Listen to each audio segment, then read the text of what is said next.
इस कार्यक्रम के पुण्यार्चक हैं श्री यशोदय तीर्थ क्षेत्र कमेटी एवं सकल दिगंबर जैन समाज, मेहरौनी, उत्तर प्रदेश। अध्यक्ष राजा चौधरी, महामंत्री राजेश मलैया, कोषाध्यक्ष मुकेश सर्राफ।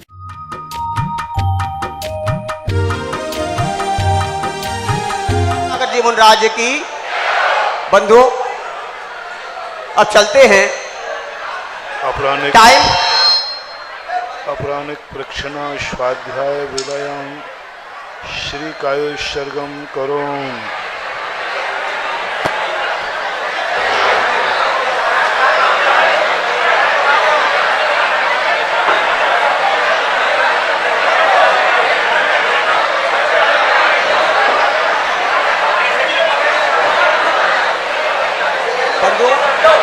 नमो हरिहंताय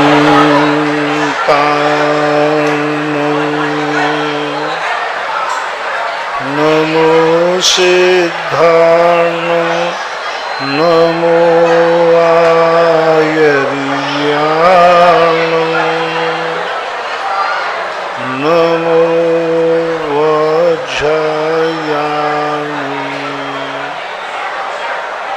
नमो लोये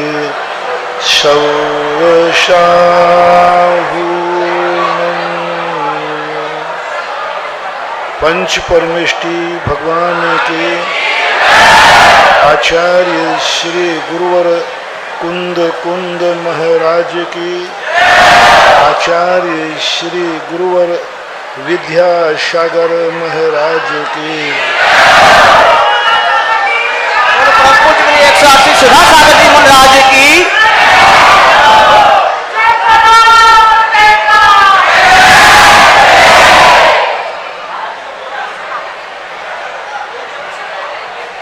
आवाज। बंधु, अब शीघ्रता से हम चलेंगे उस पावन बेला की ओर।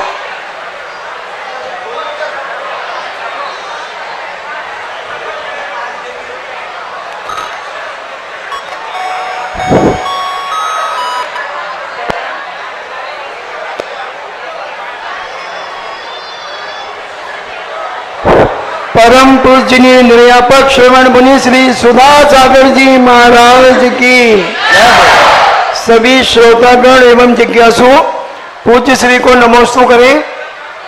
नमोस्तु गुरुदेव, नमोस्तु गुरुदेव, नमोस्तु गुरुदेव।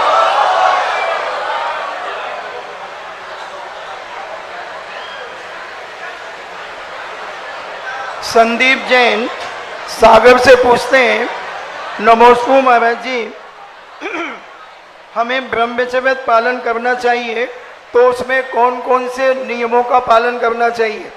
ब्रह्मचर्य पालन करने वाले विद्यार्थी को, ब्रह्मचर्य वाले व्यक्ति को कौन कौन से नियम का पालन करना चाहिए? पूज्य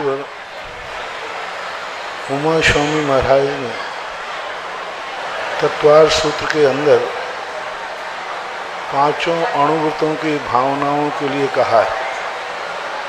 उनमें सबसे पहले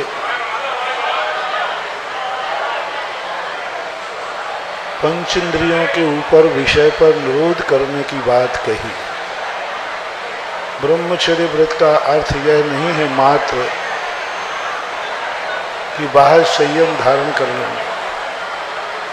अपने मन और इंद्रियों के ऊपर, सभी इंद्रियों के ऊपर जब व्यक्ति कंट्रोल कर लेता है तब ब्रह्मचर्य व्रत का पालन होता है। रसना इंद्री पर विशेष जोर दिया पूज्यवर उमा स्वामी महाराज ने कि वृष, गरिष्ठ और इष्ट, ये दो विषय उन्होंने विशेष रूप से दिए। इष्ट यानी जो रुचिकर है, गरिष्ठ यानी जो ताकतवान है। इन दो विषयों पर व्यक्ति को सबसे पहले संयम कंट्रोल करना चाहिए। बाद में उन्होंने नेत्रेंद्री के ऊपर भी किया, नेत्रेंद्री पर विजय होना चाहिए। नेत्रेंद्री जिसकी सदा झुकी हुई रहती है, वही व्यक्ति अपने संयम को सही पालन कर सकता है। इसलिए नेत्र इंद्री को कंट्रोल करने को कहा, रसना इंद्री को कंट्रोल करने को कहा, कर्ण इंद्री और नासिका इंद्री, इन 4 इंद्रियों के साथ में मन के लिए काम का दूसरा नाम मनोज है, और मनोज का अर्थ होता है मन से जो उत्पन्न होता है। अब्रह्म शरीर की भूख नहीं है, अब्रह्म शरीर की आवश्यकता नहीं है। अब्रह्म जो है वो मन से उत्पन्न होता है। तो जो मन को अपने कंट्रोल कर लेता है, शेष 4 इंद्रियों को कंट्रोल कर लेता है, तो फिर स्पर्शन इंद्री का कंट्रोल करने में ज़्यादा बाधा नहीं जाती है। राजेश जैन मेरठ से पूछते हैं, नमोस्तु गुरुदेव, हम अपने आप को सम्यक दृष्टि मानते हैं, मगर एक बार पंडित हुकमचंद बारल जी ने बताया था कि सम्यक दर्शन एक पर्याय है, और जो स्वयं को पर्याय रूप मानता है तो वह मिथ्या दृष्टि है। तो गुरुदेव, कि हम अपने आप को सम्यक दृष्टि नहीं माने? ये स्वाध्याय करने वालों की भूल है। पज्य मूढ़ो मूढ़ा जो पूज्यवर कुंदकुंद भगवान ने कहा है, उन्होंने ये कहा है कि नास्तिक की तरफ परिहार किया है। लोग पर्यायों को देख करके अपने जीवन की विनाश लीला मानते हैं। पर्याय दृष्टि हमेशा सब कुछ मिटता हुआ बताती है, इसलिए उन्होंने पर्याय दृष्टि को गौण करने की बात की। पर्याय सम्यक दर्शन भी पर्याय है, ज्ञान भी पर्याय है, चारित्र भी पर्याय है, शुद्ध उपयोग भी पर्याय है, आत्मानुभूति भी पर्याय है, केवल ज्ञान भी पर्याय है, सिद्धत्व भी पर्याय है। पर्याय के बिना द्रव्य की सिद्धि ही नहीं है। जो द्रव्य का लक्षण है वो पर्याय से लक्षण बनाया, द्रव्य का लक्षण। बहुत बड़ी बात पूज्यवर उमा स्वामी महाराज ने लिखी, द्रव्य का लक्षण पर्याय बनाया, और जब पर्याय लक्षण बनाया गया हो तो पर्याय को धारण करने वाला मूड कैसे हो सके। उत्पाद, व्यय और ध्रुव, ये तीनों पर्याय हैं। उत्पाद भी है, व्यय भी है, ध्रुव भी है, और यही पर्याय शत का लक्षण बनाते हैं। इसलिए हमें ऐसे प्रसंगों की अपेक्षा समझना चाहिए। प्रसंगवश ऐसा कहा है, ये मूलतः त्रिकालिक रूप नहीं है, प्रासंगिक पज्य मूढ़ो मूढ़ा। क्योंकि व्यक्ति ये मान लेता है कि जिस पर्याय में व्यक्ति जाता है उसी पर्याय में वो तद्रूप मान लेता है। आप लोग मनुष्य हैं तो आप लोगों को मनुष्य की ही कल्पना आती है। आपको भावी पर्याय और अतीत पर्याय की कोई भी स्थिति नहीं बनती। वर्तमान पर्याय में इतने आप लोग रत हो जाते हैं कि इसी पर्याय की रक्षण और विनाश के लिए 24 घंटे तत्पर रहते हैं, ऐसा कथन जानना चाहिए। आप चलिए अब बंधु, हेलो बंधु, अब चलते हैं। अपनी जिज्ञासाओं का समाधान हम पूज्य गुरुदेव के समक्ष बैठकर करना चाहेंगे। बंधुओं, जैसा कि आपको विदित है, 1994 से लेकर के और आज तक की ये यात्रा आज हम पूज्य गुरुदेव के साथ यह संपन्न करने जा रहे हैं। आज ये मन समस्त आगरा का आह्लादित है इस बात के लिए कि पूज्य गुरुदेव आज हमारे बीच हैं, एक लंबी आकांक्षा और लंबी आशाओं के बाद। लेकिन अब अपनी जिज्ञासाओं को हम इनके साथ बैठ करके आगामी 4 माह में लगातार पूरा करते रहेंगे। गुरुदेव, हमें 1994 के वो पल याद आते हैं जब आपने आगरा की इस छोटी सी छिपीटोला भूमि को 2 दिन का समय दिया था, लेकिन मात्र 2 मिनट रुकने के बाद जब आपका वो बिहार यहाँ से हो गया, तब मन में बड़े विकल्प थे गुरुदेव की आखिर ऐसा हुआ तो क्यों हुआ। लेकिन आज हमारी समझ में आता है कि वो विकल्प क्यों थे, और आज उन विकल्पों को दूर करने के लिए पूज्य गुरुदेव हमारे बीच में पधारे हैं और भव्य मंदिर निर्माण की उस प्रक्रिया को पूज्य गुरुदेव के साथ बैठ करके हम यहाँ संपन्न करेंगे, ऐसा हमारा विश्वास है। लेकिन बंधुओं, एक बात हमें और ध्यान रखनी है, बड़ी धैर्य और बड़े मनोयोग के साथ में हम याद करना चाहेंगे अपने उन पूज्य 3 मुनराजों को जिन्होंने कि आगरा की इस भूमि को आकर के पवित्र किया। परम पूज्य मुनि श्री वीर सागर जी, विशाल सागर जी, धवल सागर जी मुनराज आपको याद होंगे, आपके स्मृति पटल पर होंगे। 2021 की वो बात गुरुदेव जब हमने देखा तो आज वो परिणति हमें फलित होती दिख रही है। आगे और बहुत सारी बातें करेंगे, हमारे पास बहुत सारी बातें करने को है, लेकिन अब चलेंगे शीघ्रता से परम पूज्य आरका माता 105 श्री आर्समती माता जी के पास उनकी जिज्ञासाओं को लेकर के, और इसके बाद तैयार रहेंगे सार्थक जैन मनिया से। ये माइक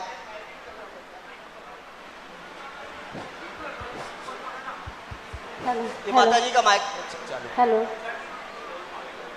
सब कुछ तो मिल गया है गुरु दर्शनों के बाद, सब कुछ तो मिल गया है गुरु दर्शनों के बाद, अब और क्या मैं मांगो गुरु दर्शनों के बाद, अब और क्या मैं देखो गुरु को देखने के बाद, अब और क्या मैं देखो गुरु को देखने के बाद। बोलिए आचार्य कुंवर श्री विद्यासागर जी महाराज की, बोलिए आचार्य कुंवर श्री ज्ञान सागर जी महाराज की, बोलिए आचार्य कुंवर श्री के सागर जी महाराज की, मुनि श्री 108 सुधा सागर जी महाराज की, त्रिमुनि राजों की। महाराज जी आपके चरणों में सबकी भावना है, आगरा पूरे आगरा निवासियों की, आगरा महानगर की और भी बाहर वालों की भावना है कि इस मंच पर जितनी भी पीछेधारी बैठे हैं उन सबका चातुर्मास एक साथ होना चाहिए।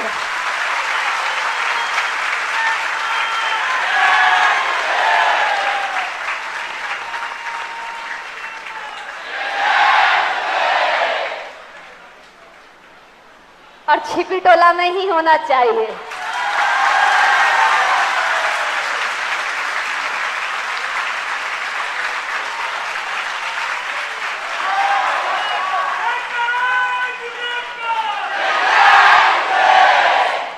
देखत देखत अखियां तरस गई, आए नहीं सुधा सागर महाराज, आए नहीं सुधा सागर महाराज। देखत देखत अखियां तरस गई, आज मिले सुधा सागर महाराज, आज मिले सुधा सागर महाराज, आज मिले सुधा सागर महाराज।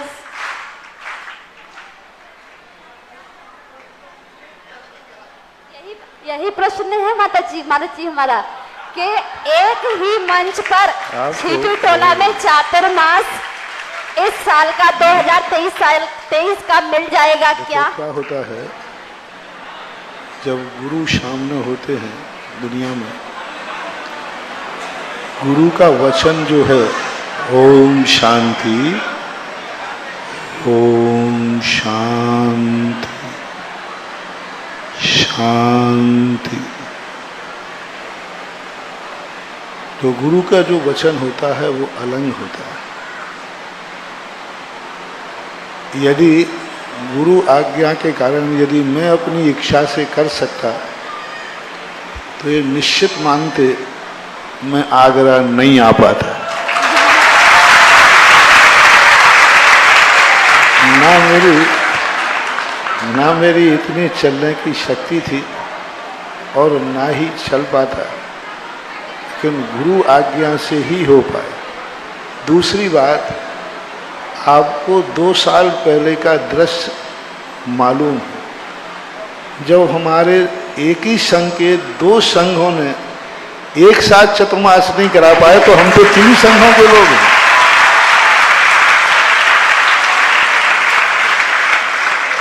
हमारे जो महाराज थे, वीर सागर महाराज जी, धवल सागर, विशाल सागर जी और प्रणम्य सागर और चंद्र सागर, ये तो दोनों एक ही संघ के थे।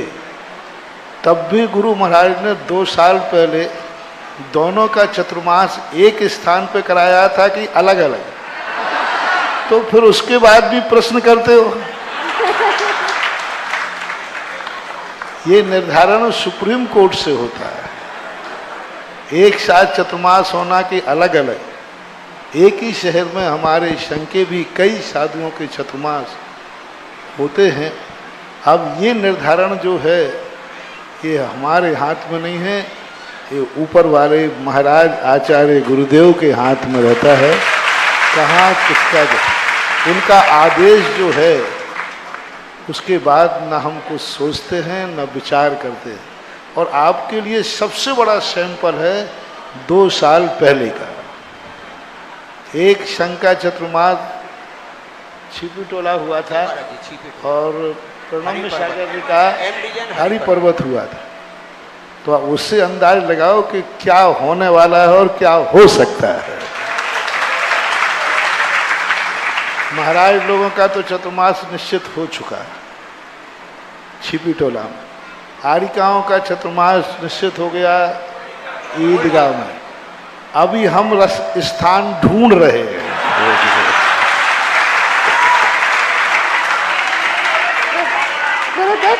और फिर भी वो स्थान के लिए निर्धारण जो है आचार्य महाराज के ऊपर होता है।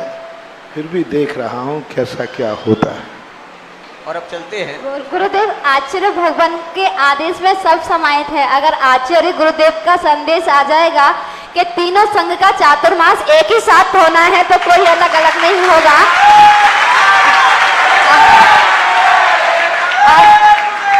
और अब चलते हैं।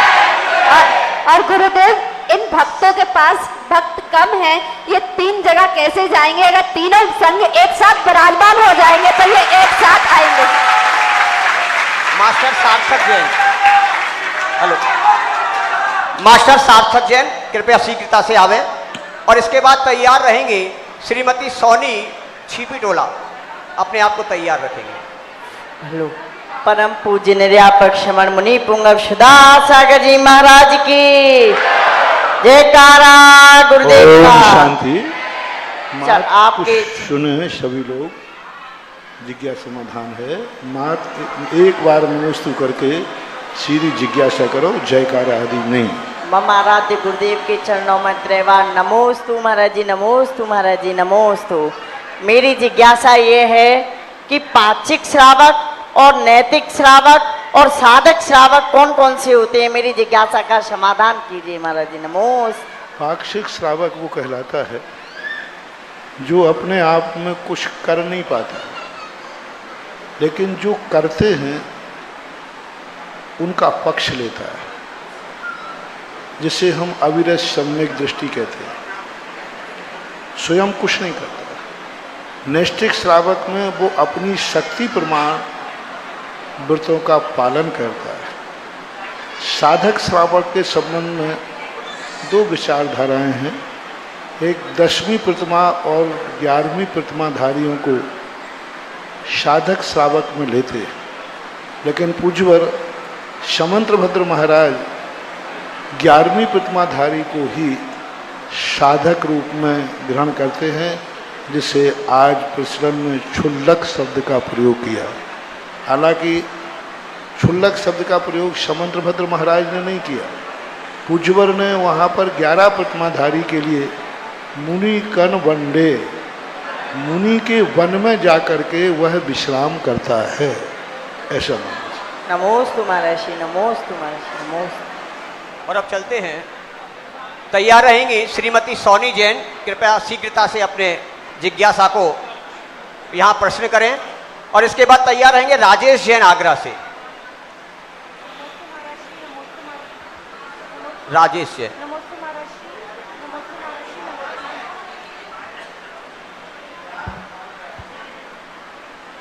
Hello hello. नमस्ते महाराज जी, वंदनानी माता जी। महाराज जी, मेरा प्रश्न ये है कि मैं जब भी समय शिखर की महाराज श्री जब भी मैं समय शिखर की वंदना करने जाती हूँ तो मेरे को उल्टी हो जाती है। तो मैं महाराज श्री जब भी मैं समय शिखर की वंदना करने जाती हूँ तो मुझे पहाड़ पर उल्टी हो जाती है। तो मैं उसको शुद्धि में मानूं कि मैं फिर अर्घ चढ़ाने लायक हूँ या नहीं हूँ? तो मैं उसको शुद्धि में मानूं या नहीं मानूं?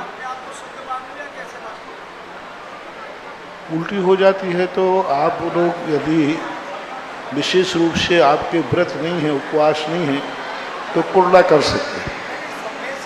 उसके बाद अर्घ चढ़ा हाँ, सकते हैं? करते समय भी आप यदि जल आदि उपलब्ध हो जाए तो कुर्ला कर सकते हैं। यदि ये भी उपलब्ध ना हो तो मौन ले लेना चाहिए।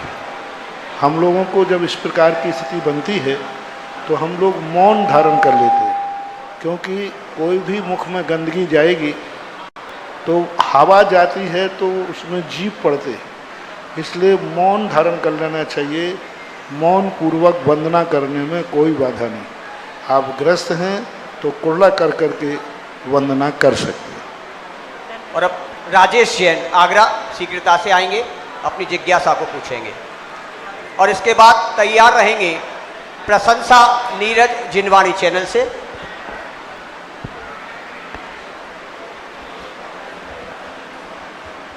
महाराज के चरणों में मेरा नमोस्तु नमोस्तु नमोस्तु। महाराज, मेरा एक प्रश्न है। भारत सरकार के द्वारा एक ऐसा आदेश प्रस्ताव किया है जीवों को निर्यात के लिए। महाराज, ये भूमि भारत की तीर्थंकरों की भूमि है, जहाँ से 24 तीर्थंकर मोक्ष गए और हमारे तीर्थंकरों ने यही संदेश दिया है, जियो और जीने दो। महावीर भगवान ने भी ये संदेश दिया, अहिंसा परमो धर्म। लेकिन एक आदेश ने महाराज, मेरा आपसे क्वेश्चन है, ये पूरे संसार भारतवर्ष के लिए और हमारी सरकार के लिए और हमारे जैनियों के लिए आपका क्या आदेश है? समझ गया जो यहाँ पर दूध और दही की नदियां बहनी चाहिए। समझ गया। आप बहुत लेट प्रश्न कर रहे हैं। इसके ऊपर मैंने संदेश भी दे दिया और तुम्हारी सरकार तक भी संदेश भेज दिया और संदेश सरकार ने भी मान लिया। जिस दिन मुझे पता चला था उसी दिन मैंने सरकार के नेता के प्रति संदेश भेज करके आगाह कर दिया था और उन्होंने तुरंत इस बात को माना और आगे उसके लिए अभी कैंसिल नहीं किया है, पोस्टपोन किया है और ये कहा है कि उचित समय पर समाज की जनता का परामर्श लेकर इस पर विचार करेंगे। फिलहाल उसको रोक दिया। आप बहुत लेट जागे हैं। झांसी में हुआ।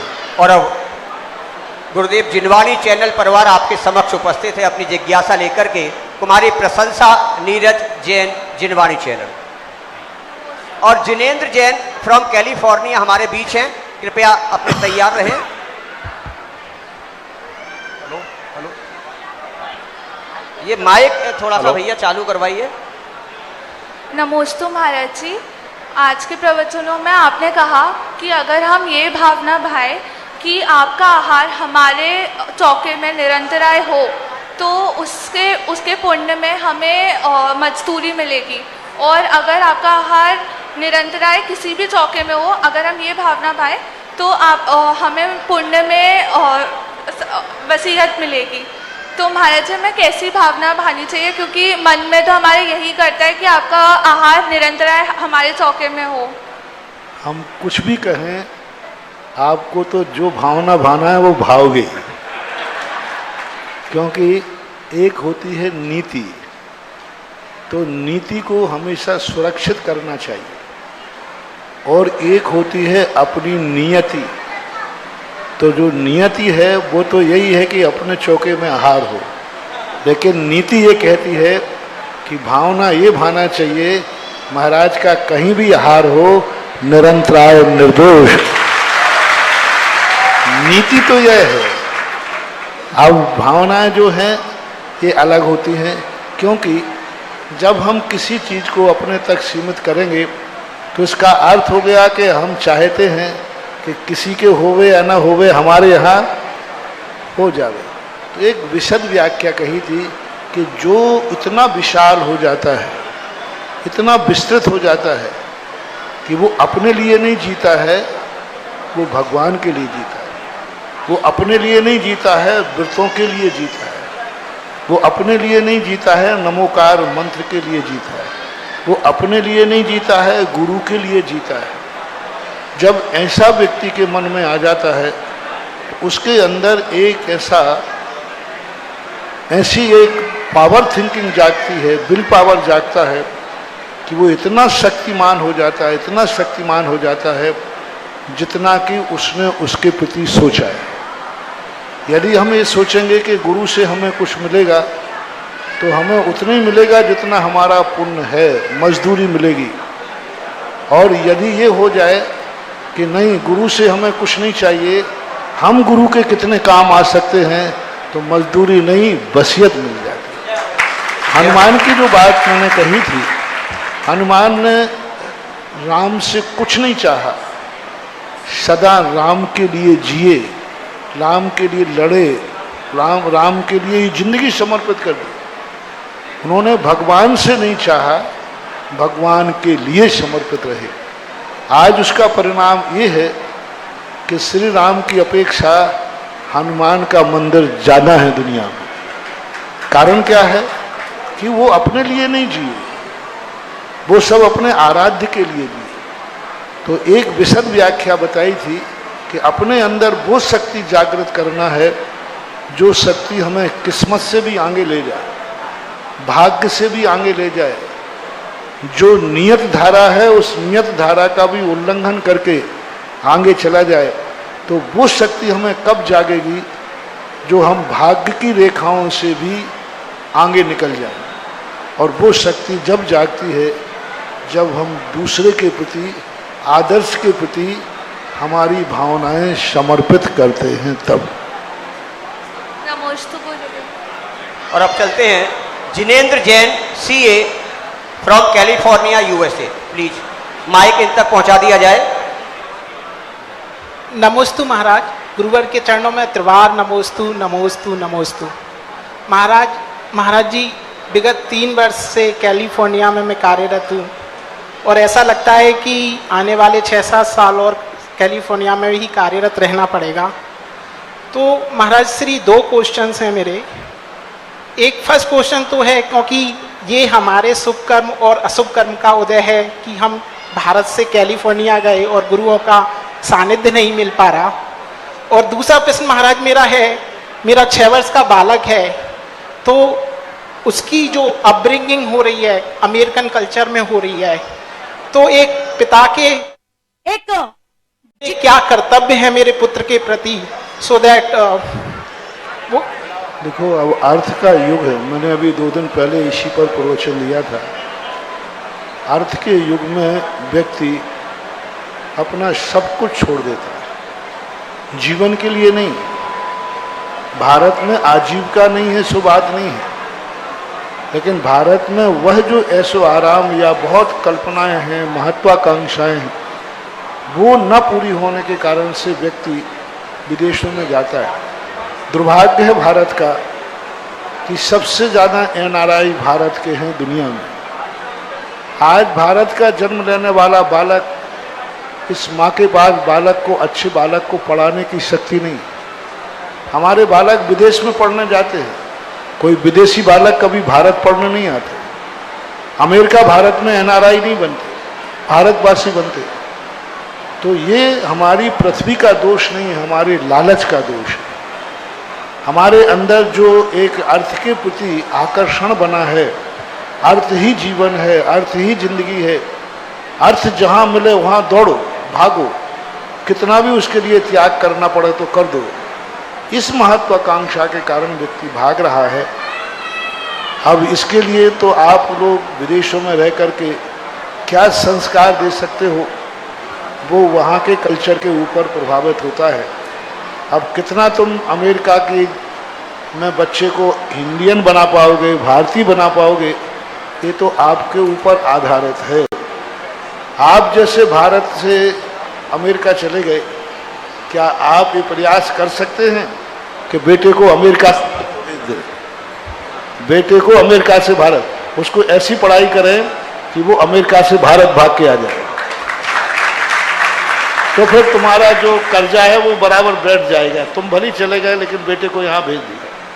तो अब ये सब चीज़ें ऐसी हैं जिनके संबंध में स्वयं ही सोचना पड़ेगा। ऐसा नमोस्तु नमोस्तु। और अब तैयार रहेंगे सिद्धि जैन पार्श्वनाथ बालिका मंडल गुरुदेव। आगरा में आज प्रथम दिवस है, बहुत सारे विचार, बहुत सारी बातें करने का मन आपके साथ होता है। मन में प्रश्न होता है कि आखिर आपके अंदर ऐसा कौन सा जादू है कि आपकी शांति धारा पूरे विश्व में शांति का एक संदेश देती है।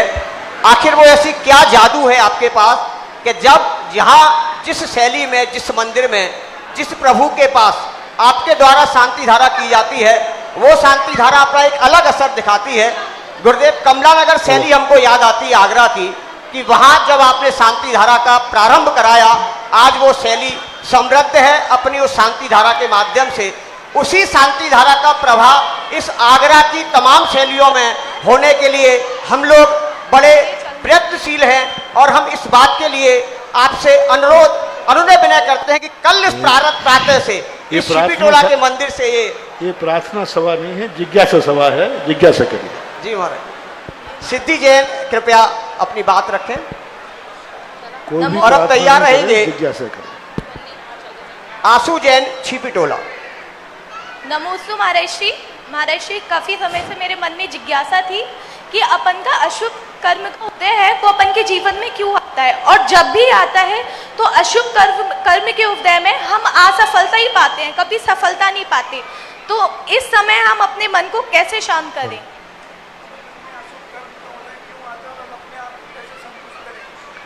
अशुभ कर्म का उदय इसलिए आता, अशुभ करते हो, मन से बुरा सोचते हो, आंखों से बुरा देखते हो, कानों से बुरा सुनते हो, मुख से बुरा बोलते हो, पैरों से गंदे कार्यों के लिए जाते हो।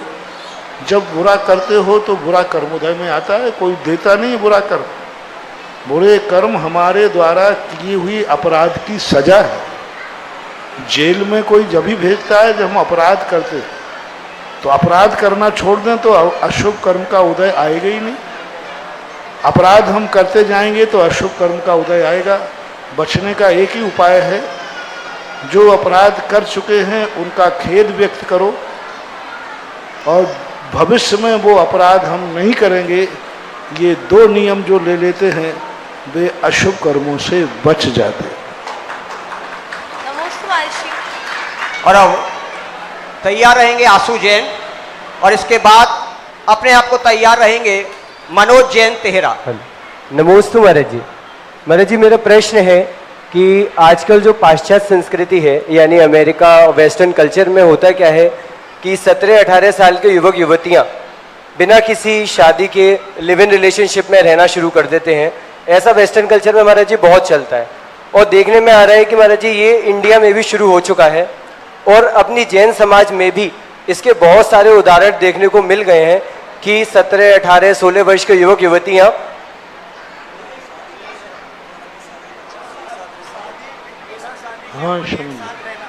तो महाराज जी हम युवक युवतियों को ऐसा क्या करना चाहिए या माता पिता को ऐसा क्या करना चाहिए कि हमारे जैन समाज के युवक युवतियां इस पाश्चात्य संस्कृति से बच सके? आपका एक ही उपाय है। सबसे पहले तो इस संबंध में माँ बाप को चेतना चाहिए। माँ बाप को अपने बच्चों को ऐसे कल्चर में नहीं भेजना चाहिए। माँ बाप खुद जब तक, ये सबसे बड़ा अभिशाप है को एजुकेशन। जो अमेरिका के इंग्लैंड के अंदर मैकेलेक ने एक बात कही थी इंग्लैंड की संसद में कि भारत की जो विवाह पद्धति है, भारत की जो मातृशक्ति है, यदि इसको खंडित कर दिया जाए तो भारत सब तरफ से टूट जाएगा। और भारत की जो विवाह पद्धतियों को कैसे खंडित किया जाए, उसके लिए जो आधुनिकीकरण किया जाए, तो आज जो वर्तमान में आप लोगों को सरकार के द्वारा, भौतिकता के द्वारा, टीवी के द्वारा, इनके द्वारा जिस प्रकार के दृश्य आपको प्रदर्शित किए जा रहे हैं, वो उनकी एक नीति थी और वो इस नीति में सफल हो रहे हैं। अब ये हम माता पिताओं को सोचना है कि हम बच्चों को को एजुकेशन से कैसे बचाएं। सबसे ज़्यादा खतरनाक है को एजुकेशन, क्योंकि एक हम उम्र के दो बालक बच्चे बच्चियां जब 2-2, 5-5 घंटे एक टेबल पर बैठेंगे, उनका आकर्षण एक दूसरे के प्रति होगा ही, कितना भी संयमित व्यक्ति क्यों ना हो, कितना भी सावधान व्यक्ति क्यों ना हो, लेकिन वो आकर्षण उसका बढ़ेगा। और जो को एजुकेशन जब तक बढ़ती जाएगी, तब तक दुनिया में कोई उपाय नहीं है। जो प्रश्न आपने किया, इस प्रश्न का कोई समाधान नहीं। बस एक ही नारा लगाया जाए, को एजुकेशन खत्म की जाए। ऋषभ देव ने देखो कितनी बड़ी संस्कृति दी थी कि ब्राह्मी सुंदरियों को अपने भाइयों के साथ नहीं पढ़ने दिया। एक ही विषय था, सब्जेक्ट था, ऋषभ देव ने भाइयों के साथ ब्राह्मी सुंदरी को ज्ञान नहीं दिया, जिसका उनका संदेशा था कि भाई बहन भी हों तो वो अध्ययन अलग अलग करें, एक कॉलेज में, एक क्लास में, एक कमरे में बैठकर ना करें। ये संदेशा दिया था, क्योंकि काम एक ऐसी विकृति है जो मन में जागती है तो ना वो भाई देखता है, ना बहन देखता है, ना माँ देखता है, कुछ नहीं देखता, वो तो अंधा होता है। इसलिए भारत देश को यदि चेतना है इस संबंध में, तो सरकारों से कहा जाए, जब वो चुनाव होते उस समय कहा जाए कि कोई एजुकेशन खत्म किया जाए। बच्चे और बच्चियों के पढ़ाने के जो 5वीं कक्षा से हो तो ठीक है, नहीं तो 8वीं कक्षा के बाद दोनों के विद्यालय अलग अलग होंगे, तभी बचाया जा सकता है, अन्यथा कोई उपाय नहीं। मनोज जैन तेहरा, और इसके बाद तैयार रहेंगी अनीता जैन, नायकी मंडी आगरा। मुनि श्री के चरण में त्रिवार नमोस्तु। महाराज श्री, मेरी जिज्ञासा ये है, जब बारिश होती है तो उसमें कई जीवों का घात होता है, कभी कभी तो बहुत ज़्यादा, तो क्या इसका दोष का भार भी किसी को लग सकता है? और बारिश के पानी की बिलचानी हमें कैसे करनी चाहिए? देखो, जीव तो कैसे भी उत्पन्न होते हैं, उसमें हम कुछ नहीं बोल सकते। हमें तो उनको बचाने का प्रयास करना है। यदि आपके द्वारा जीव मरता है तो बराबर दोष लगता है। तभी तो चातुर्मास में हम साधु लोग एक स्थान पर क्यों रुकते हैं? हम कहें कि नहीं, चातुर्मास में जीवों की उत्पत्ति नहीं होना चाहिए, और होती है तो मरे नहीं, हमें सावधान रहना पड़ेगा। जो साधु कभी नहीं रुकते हैं, जीवों को बचाने के लिए 4 महीने चातुर्मास करते हैं, तो हमें उनके लिए बचाना चाहिए। और बिलछानी का तो शब्द हमारे यहाँ पानी छानने का महत्व तो नहीं है, बिलछानी का महत्व है। पानी तो बहुत लोग छानते, मैंने कहा ना, कोई कचड़े के लिए पानी छानता है, कोई गंदा है इसलिए पानी छानता है, लेकिन जैन दर्शन बिलछानी का महत्व है। जहाँ से हमने पानी लिया है, वहाँ से उन जीवों को हमने बाधा पहुँचाई है, तो उन जीवों को उसी स्थान पर पहुँचा देना, इसका नाम है बिलछानी। इसलिए बिलछानी, जहाँ से पानी लो उसकी बिलछानी वहीं पहुँचाना चाहिए, इसका नाम है बिलछानी। नमस्ते। और अब तैयार है अनीता जैन, इनके पास तक माइक पहुंचा दिया जाए। और इसके बाद तैयार रहेंगे बाल ब्रह्मचारी पंडित श्री राकेश जी।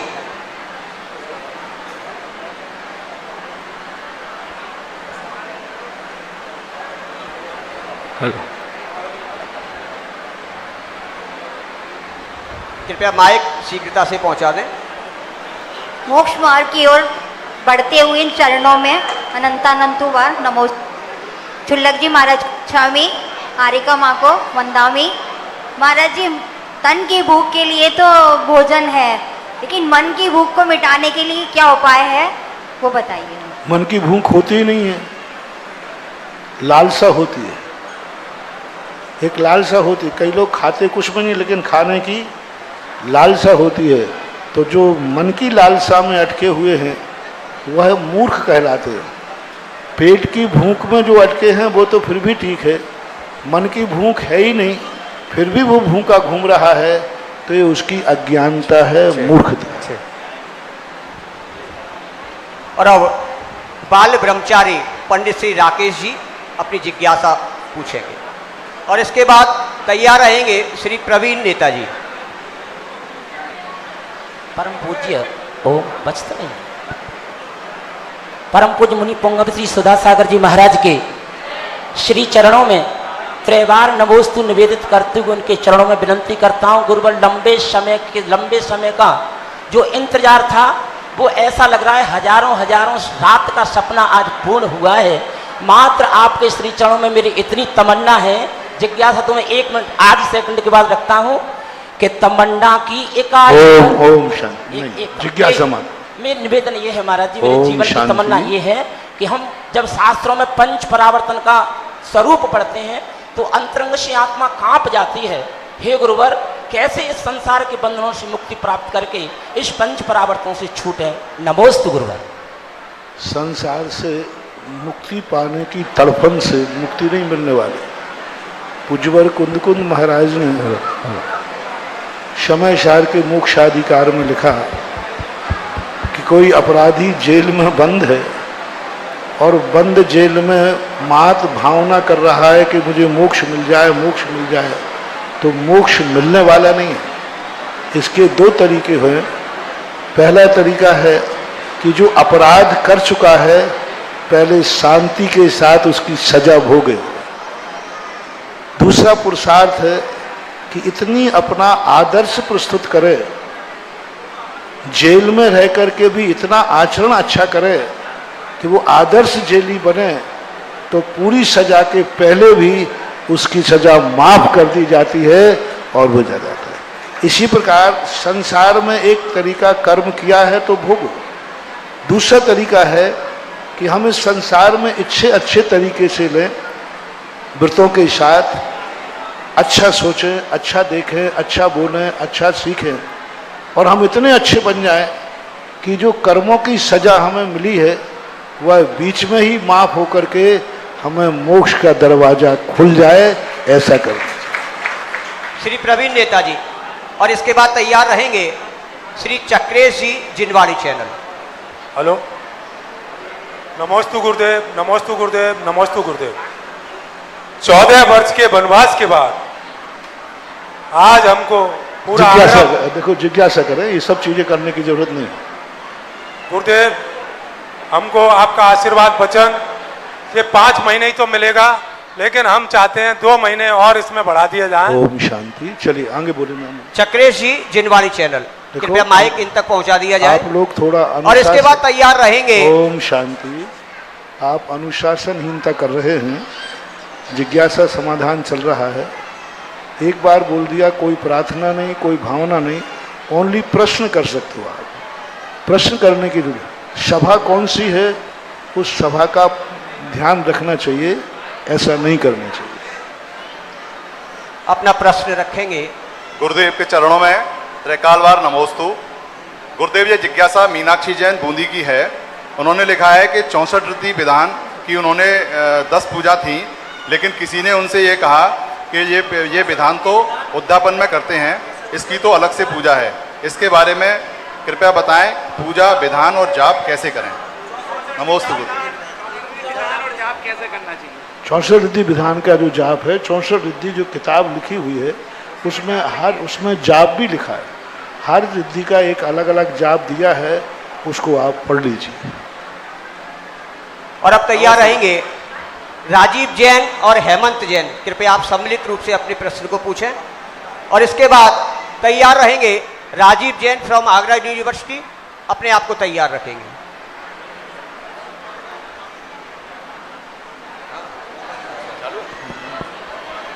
कृपया शीघ्रता से अपना प्रश्न पूछें।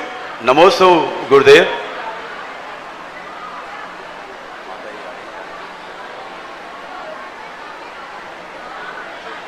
नमोस्तु गुरुदेव। गुरुदेव, मेरी जिज्ञासा है कि आज के परिवेश में समाज को सशक्त, शक्तिशाली, समृद्ध और एकता के सूत्र में बांधने का उपाय क्या है गुरुदेव? आज बनियों को एक सूत्र में बांधना यानी मेंढकों को तराजू पे तोड़ना है, और एक सूत्र में बंधने का जब तरीका है जब व्यक्ति अपना निजी स्वार्थ छोड़ सकता है, और एक सूत्र में बंधने का मूल कारण होता है एक आचार और एक विचार। दो चीजें जहां हो जाएंगी वहां सारा जगत एक सूत्र में बंध सकता है। एक आचार होना चाहिए और एक विचार होना चाहिए। जब भिन्न विचार और भिन्न आचार हो जाते हैं तब दो भाइयों में भी फूट पड़ जाती है, एक परिवार भी भिन्न हो जाता है, बाप बेटे भी अलग हो जाते हैं, क्योंकि या तो विचारों में भिन्नता आई है या आचार में भिन्नता आई है। तो यदि एकता स्थापित करना है तो आचार और विचारों को एक करिए, और आचार विचार एक हो जाएंगे तो एकता करने की जरूरत नहीं रहेगी, सब एक ही हो जाएंगे, इतना अंतर जानना है। और आचार और विचारों में भिन्नता रहेगी तो हम एक भी हो जाएंगे तो भी वो एकता नहीं कहलाएगी। एक मकान की छत के नीचे रह जाने से कोई संगठन नहीं बनता है। एक छत के नीचे रह रहे हैं इसलिए कोई संगठन नहीं बनता है। यदि दोनों के आचार विचार भिन्न हैं, मियाँ बीवी के दोनों के भिन्न हैं, तो प्रतिदिन तकरार होती है। दोनों एक छत पर रहते हैं, एक कमरे में रहते हैं, एक साथ जिंदगी व्यतीत करते हैं, लेकिन आचार और विचारों में भिन्नता आ जाने पर दोनों में शांति नहीं रहती। हमारे यहाँ संगठन का अर्थ है आचार और विचारों में एकता। चित्त मिले तो चेला कीजिए, वित्त मिले तो मेला, साधु मिले तो संगत कीजिए, नहीं तो रहे अकेला। और अब राजीव जैन, आगरा यूनिवर्सिटी, कृपया माइक पहुंचा दिया जाए। और इसके बाद तैयार रहेंगी श्रीमती शशि छिपिटोला। नमोस्तु श्री पुंगा मुनि राज के चरणों में तेरे बार नमोस्तु। भगवान में मेरी एक जिज्ञासा है कि जैसे व्यवहार में हम लोग कहते हैं कि वो हमारे गुरु हैं, उनके शिष्य हैं, तो मैं ये जानना चाहता हूँ कि गुरु बनाना आसान है या शिष्य बनना आसान है? शिष्य बनना कठिन है, गुरु बनाना सरल है। क्योंकि गुरु में बनाने के लिए ज़्यादा कुछ नहीं करना, समर्पण करना है। एक अपना सब कुछ मिटा देना, अपना सब कुछ समर्पित कर देना, धूल बन जाना, ये शिष्य का बनना है, गुरु बनाना है। लेकिन गुरु की दृष्टि में शिष्य बनना तपना पड़ेगा, तपस्या करना पड़ेगी, आचरण सुधारना पड़ेगा। शिष्य बनना कठिन है, बहुत कठिन है। गुरु बनाना ज़्यादा कठिन नहीं है, क्योंकि शिष्य हम नहीं बनते, हम गुरु बना सकते हैं, लेकिन शिष्य तो गुरु को बनाना है कि वो बनाते हैं कि नहीं बनाते। गुरु जब की दृष्टि में हम शिष्य बन जाएं तो शिष्य है। कितने लोगों के गुरु हैं, इतने सब लोग बैठे हैं, कोई ना कोई का गुरु तो है ही, लेकिन सारे गुरु आपको शिष्य मानते हैं ऐसा कोई नियम नहीं है। आपके गुरु हैं कि नहीं हैं, लेकिन किसी गुरु से पूछो कि आप आपको शिष्य मानते हैं क्या, वो नहीं मानते। ऐसा श्रीमती रश्मि जैन छिपिटोला। और इसके बाद तैयार रहेंगे मास्टर नमन। कर तो लिया। श्रीमती रश्मि जैन। सभी महाराज जी के चरणों में मेरा बारंबार नमोस्तु नमोस्तु नमोस्तु। महाराज श्री, जैसे कि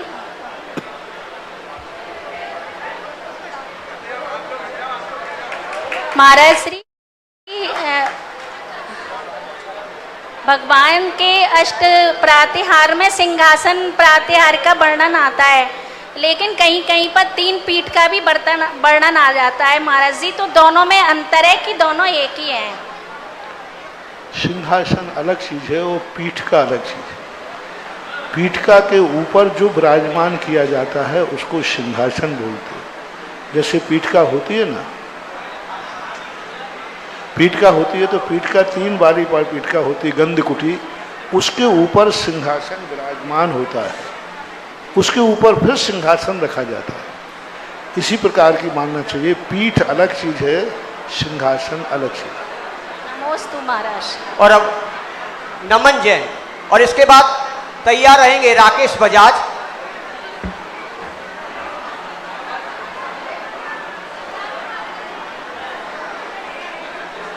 हेलो, कृपया शीघ्रता करें। नमोस्तु महाराज जी। महाराज जी, मेरा प्रश्न ये है कि कुछ लोग जो कॉम्पिटिटिव एग्जाम्स की तैयारी कर रहे हैं। देखो, आप लोग बहुत डिस्टर्ब कर रहे हैं। मुझे ऐसा महसूस हो रहा है कि मैंने छिपी टोला में जिज्ञासा रखकर गलती कर दी। इतनी अनुशासनहीनता तो अभी बिहार में भी नहीं हुई हमें, जो जंगल में हम करते थे। देखो क्या मचा है, कोई उठ रहा है, कोई बैठ रहा है, कोई जा रहा है, और इतना शोरगुल हो रहा है कि ना हम सुन पा रहे हैं ना बोल पा रहे हैं। आपको एक जिज्ञासा मिल रही है तो शांति से सुने तो सही। रास्ते में ही अच्छा करता मैं तो अच्छा था। छिपी टोला में मुझे महसूस हो रहा है कि आप लोगों के डिस्टर्ब से कितने लोगों का नुकसान हो रहा है। एक बार जिनको उठना है उठ जाएं 2 मिनट के अंदर। कृपया शांति से सभी बैठें। मात्र 5 मिनट की और देरी है, 5 मिनट बाद अपने आप ही शांति हो जाएगी। नमन जैन अपना प्रश्न रखें। नमोस्तु महाराज जी। महाराज जी, मेरा प्रश्न ये है कि जो बच्चे कॉम्पिटिटिव एग्जाम्स की तैयारी कर रहे हैं, उनको अपने जीवन में कितना धर्म करना चाहिए। जब कोई मुनिराज हमारे यहाँ आए हैं तो उनकी चर्या कराएंगे, तो वो बच्चे पढ़ाई किस टाइम करेंगे, तो उन्हें कितना समय धर्म में देना चाहिए। धर्म को लोगों ने गलत रूप ले लिया है। धर्म एक जीवन का अंग है जो हर क्रिया के साथ चलता है। जैनाचार्यों ने एक ऐसा धर्म दिया जिसे बत्थु सहावो धम्मो, पूज्यवर कार्तिकेय स्वामी ने बत्थु सहावो धम्मो, वस्तु का जो स्वभाव है वो धर्म है। तो अब जो कार्य तुम कर रहे हो उसी कार्य को ईमानदारी से यदि करोगे तो वही धर्म हो जाएगा। आप दुकान में बैठे हो तो दुकान का भी एक कानून होता है। धन कमाते हो उसकी भी एक विधि होती है। धन भी विधि पूर्वक कमाओगे तो दुकान करते समय आप धर्मात्मा हैं। आप बाथरूम में नहा रहे हैं उस समय धर्मात्मा है। नहाने का भी एक कंसेप्ट है, भाई आप किससे नहा रहे हो, कैसे नहा रहे हो, क्या देख के नहा रहे हो, सावधानी पूर्वक नहा रहे हो, और मंदिर के लिए नहा रहे हो तो बाथरूम में भी पुण्यबंध है क्योंकि आपका अभिप्राय चोखा है। तो हम जिस कार्य को करते हैं उसकी अर्थक्रिया समझो, उसका प्रयोजन क्या है। उस प्रयोजन को लेकर के यदि व्यक्ति चलता है तो एक धर्म वह है जो 24 घंटे हर क्रिया में है। कोई भी क्रिया हो, आप गृहस्थी में हैं तो गृहस्थी का भी आपका धर्म है। एक व्यक्ति खेती कर रहा है तो उसका भी धर्म है। एक विवाह कर रहा है उसका भी एक धर्म है। जिस रीति रिवाज से कानून बनाया इस पद्धति से विवाह पद्धति करोगे वो धर्म का पालन कर रहा है। तो जो नियम कानून बनते हैं उनका पालन करना ही धर्म है। तो आप जो पढ़ाई कर रहे हैं उस पढ़ाई को किस ढंग से करना चाहिए, किस लिए कर रहे हो, जीवन के विनाश के लिए कि विकास के लिए। विकास के लिए कर रहे तो पढ़ाई करते समय ऐसा कोई कार्य मत करो जिससे जिंदगी का विनाश हो जाए। जाओ, धर्म तुम्हारे साथ है। अब तुम राकेश बजाज सुने, और इसके बाद तैयार रहेंगे। आप धन कमाओगे जीवन के विकास के लिए कि विनाश के लिए? विकास के लिए। तो धन कमाने के बाद शराब मत पीना क्योंकि उससे विनाश है। गुटखा मत खाना, अय्याशी मत करना। तो धन तुमने विकास के लिए कमाया है तो वैसे कार्य करो धन से जिससे विकास होगा। तो धन कमाना भी धर्म है। पर पढ़ाई करते समय एक ही बात देखो, पढ़ाई किसके लिए है? जीवन को स्वच्छ के लिए, इज्जत कमाने के लिए, जीवन को सुखी करने के लिए। तो पढ़ाई करते समय ऐसा कोई कार्य मत करो जिससे तुम्हारी इज्जत खत्म हो, परिवार की इज्जत खत्म हो। ऐसा कोई कार्य मत करो जिससे जिंदगी विनाश की तरफ जाए, विकास की तरफ जाए। तो पढ़ाई के साथ भी यदि ये दृष्टिकोण बना के रखोगे तो पढ़ाई करते हुए भी धर्म तुम्हारे साथ चलेगा। और अब तैयार है राकेश बजाज, माइक पहुंचा दिया जाए। और इसके बाद तैयार रहेंगी श्रीमती सोना जैन, छिपी टोला। नमोस्तु महाराज, नमोस्तु नमोस्तु महाराज। जैन समाज एक संगठित समाज है, लेकिन मेरा मूल प्रश्न ये है महाराज कोई ऐसा एक सूत्र दें आप जिससे हम सभी जैन धार्मिक, सामाजिक और राजनीतिक स्तर पर जब कोई चर्चा करें, कोई बात रखें, तो सारा समाज, पूरा हिंदुस्तान के सारे समाज एक सूत्र में आके उसका समर्थन करें। ऐसा कोई एक सूत्र दे महाराज। सबसे बड़ा दुर्भाग्य है बनियों का कि ये धनवान है, दूसरा दुर्भाग्य है ये बुद्धिमान है। ये दो कारणों से कोई किसी के सामने झुकना नहीं चाहता, संगठित नहीं हो पाता। मैं किसी से कम नहीं हूं। यदि गरीब होते और मूर्ख होते तो एक आवाज लगाते और सारे एक झंडे के नीचे आ जाते। भारत में एक ऐसी कौम है जो पढ़ी लिखी कम है, धनवान भी कम है, उनका एक व्यक्ति आवाज लगाता है, सारी लोग, सारी दुनिया के वोट एक तरफ गिर जाते हैं। लेकिन जैनियों में एक ऐसी एकता नहीं बन सकती। आचार और विचार की जो बात हमने कही, उनमें एकता लाएंगे तभी एकता आ पाएगी। वैचारिक क्रांति इतनी ज़्यादा भिन्न भिन्न है कि उन विचारों को एक साथ मिलाना बहुत कठिन हो जाता है, ये बात। और अब कुमारी सोना जैन और इसके बाद तैयार रहेंगी नेहा जैन, राहुल विहार। नमोस्तु गुरुदेव। गुरुदेव, मेरा प्रश्न ये है कि कोई पीठ के पीछे से वार करे, उसके लिए पीठ को मजबूत कैसे बनाए? और दूसरा प्रश्न कि अध्यात्म में कितना बल होता है? आचार्य श्री के संस्मरण से बताइए।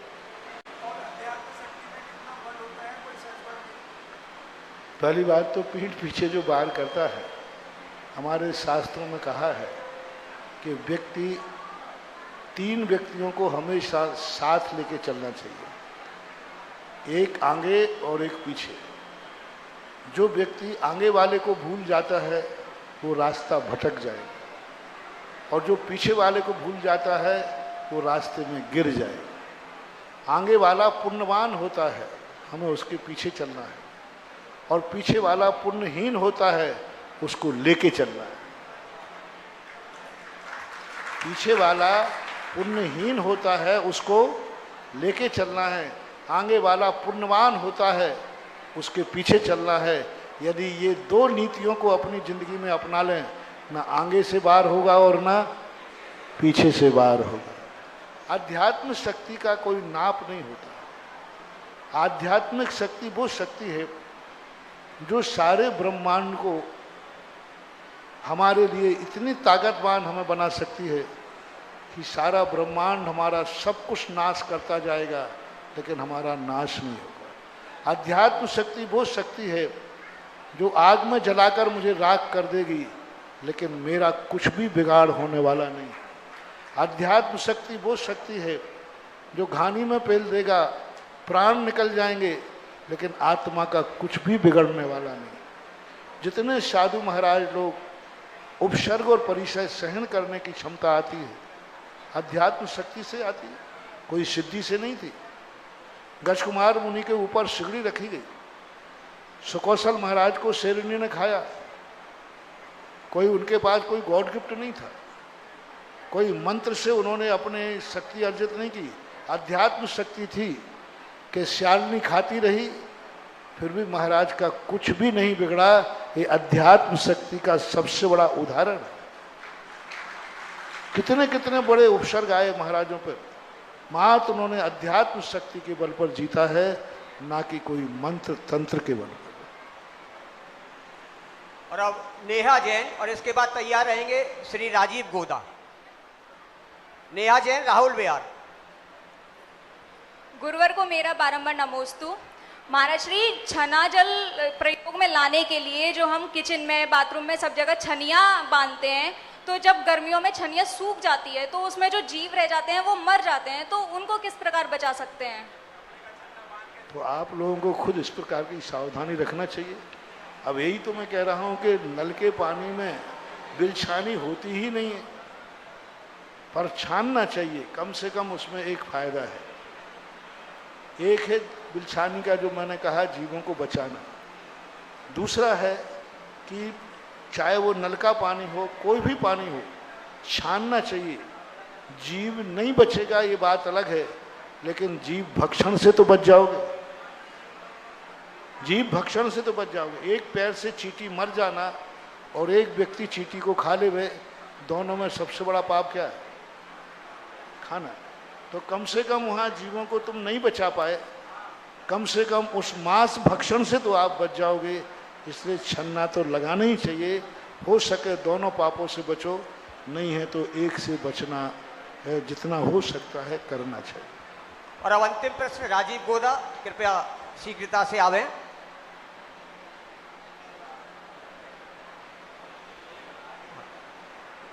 अब समय हमारा पूरा हो चुका है और अब पूज्य गुरुदेव की आरती करने का हमें सौभाग्य मिलेगा। हम सभी मिलकर के आरती करेंगे, लेकिन प्रथम बार किनके हाथों में वो आरती आएगी, वो सौभाग्य आज हम प्राप्त करना चाहेंगे। पूज्य गुरुदेव की आरती हम करेंगे, एक सुपात्र का चयन करेंगे।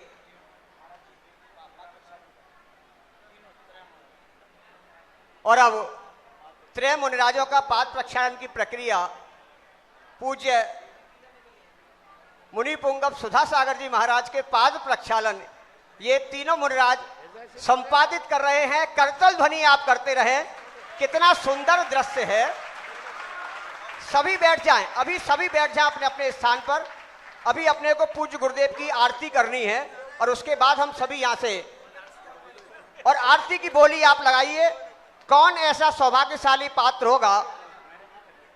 11,111 रुपया, 11,111 रुपया एक, 11,111 रुपया दो।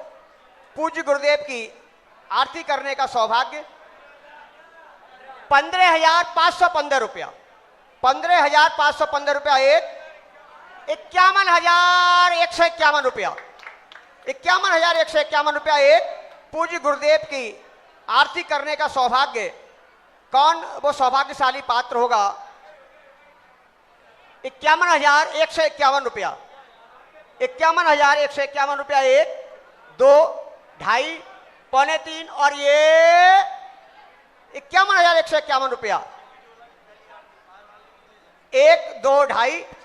अभी छिपी टोला में हमको आरती करनी है। छिपी टोला की आरती यदि बाहर जाए तो ये बात नहीं। 51,151 रुपया, 51,151 रुपया एक, दो, ढाई, पौने तीन और ये 71,171 रुपया, 61,161 रुपया, 71,171 रुपया, 75,575 रुपया। पूज्य गुरुदेव की आरती 81,181 रुपया, 1,11,111 रुपया। करतल ध्वनि आप करिए। प्रथम आरती छिपी टोला में आगरा की भूमि पर 1,11,111 रुपया एक, दो, ढाई, पौने तीन और कोई भाई 1,11,111 रुपया।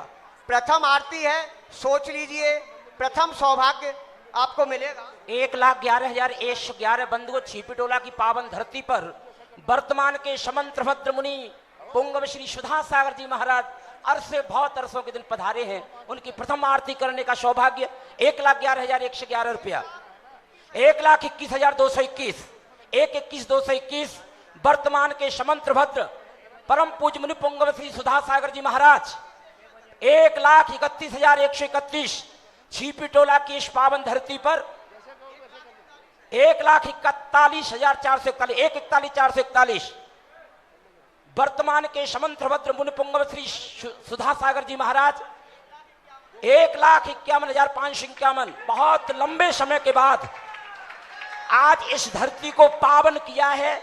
इस पावन धरती पर पूज्य वर की आरती करने का सौभाग्य 1,61,661, 1,61,661, 1,61,661, 1,61,661 रुपए एक बार, 1,71,771, 1,71,771, 1,71,771 बंधुओं ये धरती आज पावन हो गई। आज वर्तमान के समंत्र भद्र मुनि पुंगव श्री सुधा सागर जी महाराज ने आज छिपी टोला की धरती पर कदम रखा और ये धरती तीर्थ के समान हो गई है।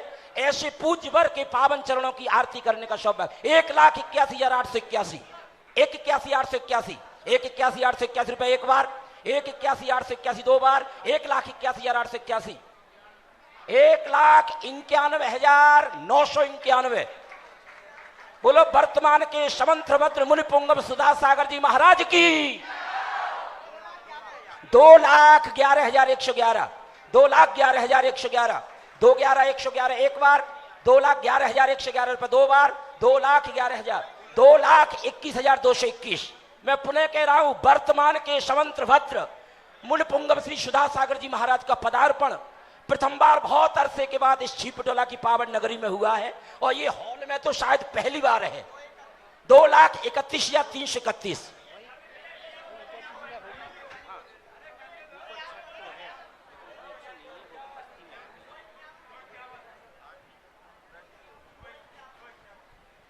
दो 2,55,555। बोलिए परम पूज्य आचार्य गुरुदेव श्री विद्यासागर जी महाराज की। बोलिए परम पूज्य जगत में निरापक श्रवण मुनि पुंगव श्री सुधा सागर जी महाराज की। समस्त आचार्य संघ की, त्रय मुनिराजों की, 3 कम 9 करोड़ मुनिराजों की। 2,55,555। जीवन में ऐसे बोल चढ़ 2,66,666, 2,66,666, 2,77,777, 2,77,777, 2,77, 3,11 करो एक बार में। क्या सोच रहे हो, ये मौका बार बार नहीं मिलेगा निर्मल सदन। 3,11,111, 3,11,111 1, 3,11,111 2, 3,11,111 सवा 2, 3,11,111 2.5। लेकिन एक चीज सुनो, आरती की बोली 3 होने के पहले एक चीज बता देता हूं। जिस प्रकार से आज उत्साह से हम महाराज श्री की अगवानी किए, ठीक ऐसे ही उत्साह के साथ कल प्रातः काल ड्रेस कोड के साथ, अनुशासन के साथ 5:30 बजे सबको आना है, और महाराज जी के साथ कहां चलना है?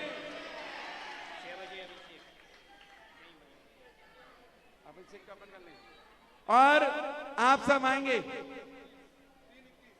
3,33,333 रुपया। इसलिए समय का ध्यान रखेंगे, मौसम गर्म है, समय से वहां पहुंचेंगे, वहां पर महाराज जी का मंगल प्रवचन सुनेंगे। अभिषेक शांति धारा का कार्यक्रम भी यहां भी होगा, और वहां भी अपन देख लेंगे जैसा समय मिलेगा। लेकिन सबको कब आना है? ठीक 5:30 बजे MBBS मियां बीवी बच्चे सहित सपरिवार आमंत्रण है। क्या हुआ?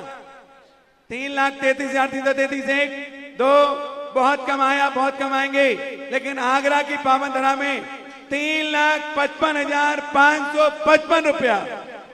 देखो, छोटी छोटी राशि समझ किसको, बड़ी बड़ी से किसको फटाफट काम होता है। 3,55,555 1 2 क्षमा 2 2.5 पौने 3 और समय का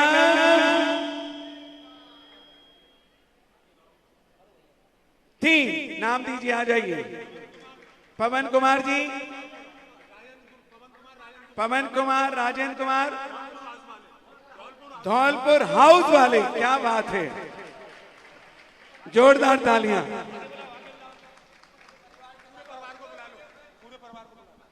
देखिए, पूरा परिवार शीघ्रता से शीघ्र ऊपर आ जाए, अविलंब पूरा परिवार।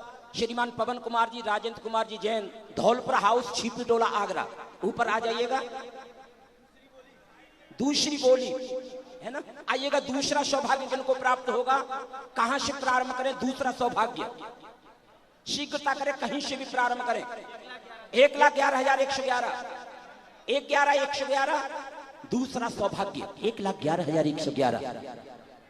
मुन पुंगव श्री सुधा सागर जी महाराज के पावन चरणों की आरती 1,11,111 1,11,111 रुपए दो बार, 1,11,111 रुपए ढाई बार, 1,11,111 रुपए 1 2 2.5 80 90 99 और किसी का भाव 1,11,111 1 1,11,111 2 1,11,111 रुपया 3 बार। ये सौभाग्य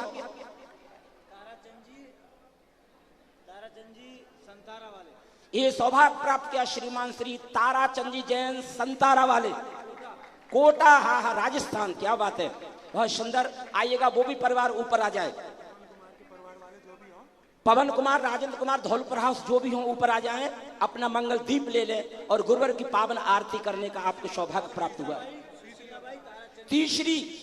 तीसरी आरती करने का सौभाग्य कहां से प्रारंभ करें?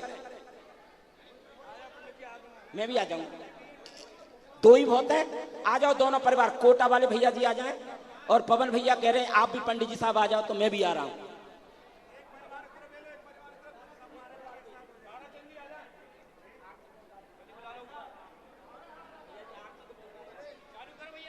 चालू करना आरती भैया, चालू करो।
सभी गुरुदेव को रास्ता दें, कोई मार्ग में। इस कार्यक्रम के पुण्यार्चक थे श्री यशोदय तीर्थ क्षेत्र कमेटी एवं सकल दिगंबर जैन समाज, मेहरौनी, उत्तर प्रदेश। अध्यक्ष राजा चौधरी, महामंत्री राजेश मलैया, कोषाध्यक्ष मुकेश सर्राफ।